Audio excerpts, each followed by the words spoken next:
আসসালামু আলাইকুম। Fire music kitchen থেকে আমি আজকে আপনাদেরকে দেখাবো একটা ডেজার্টের রেসিপি। সেটা হচ্ছে এখন আমের মৌসুম।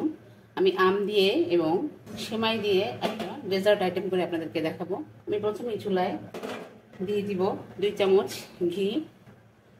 ঘিটা একটু গরম হলে দিয়ে দিব আমি কিছু কিশমিশ, দিয়ে দিব কিছু কাঠবাদাম কুচি। এরপরে দিয়ে দিচ্ছি এখানে আমি হাফ কাপের মতো সেমাই রেখেছিলাম, সেই সেমাইটা দিয়ে দিলাম, যেটা শুকনো সেমাই বলে। এটা দিয়ে আমি ভালো করে একটু লাল লাল করে ভেজে নেব এই ঘিয়ের সাথে, যাতে পুড়ে না যায় সেদিকটা খেয়াল করতে হবে। সেমাইটা আমার ভাজা হয়ে গিয়েছে।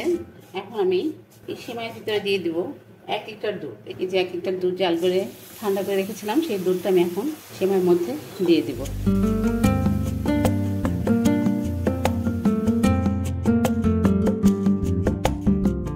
আমি 3 থেকে 4 মিনিট রান্না করব, সেমাইটা সিদ্ধ না হওয়া পর্যন্ত।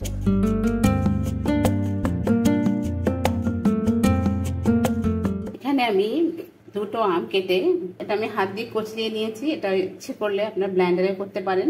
আমি এটার পিউরিটা এখন এই সেমাইয়ের ভিতরে দিয়ে দিব।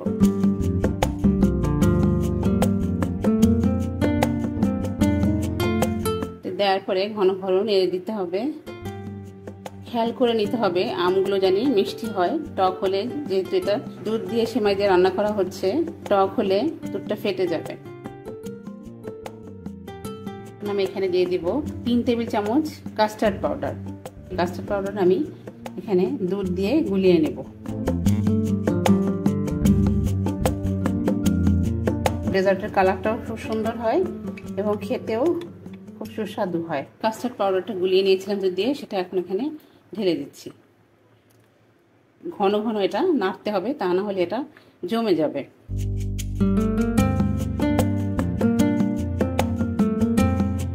এখন আমি দিয়ে দিব এখানে 1 কাপ চিনি। চিনিটা আসলে আমের মিষ্টিটা বুঝে দিতে হবে। যদি আম খুব বেশি মিষ্টি থাকে তাহলে চিনির পরিমাণটা কম বেশি হতে পারে, সেটা যার যার স্বাদ অনুযায়ী দিতে হবে। আমার ডেজার্টটা প্রায় হয়ে এসেছে। আমি এটা এখন 2 মিনিটের মতো চুলায় রেখে নামিয়ে নিব। আমি এখন চুলা থেকে নামিয়ে নিব।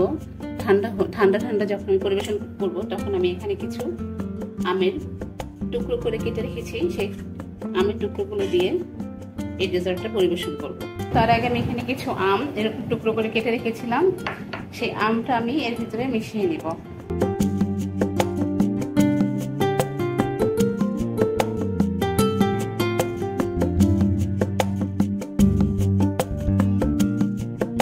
হয়ে গেছে আম এবং সেমাই ডেজার্ট।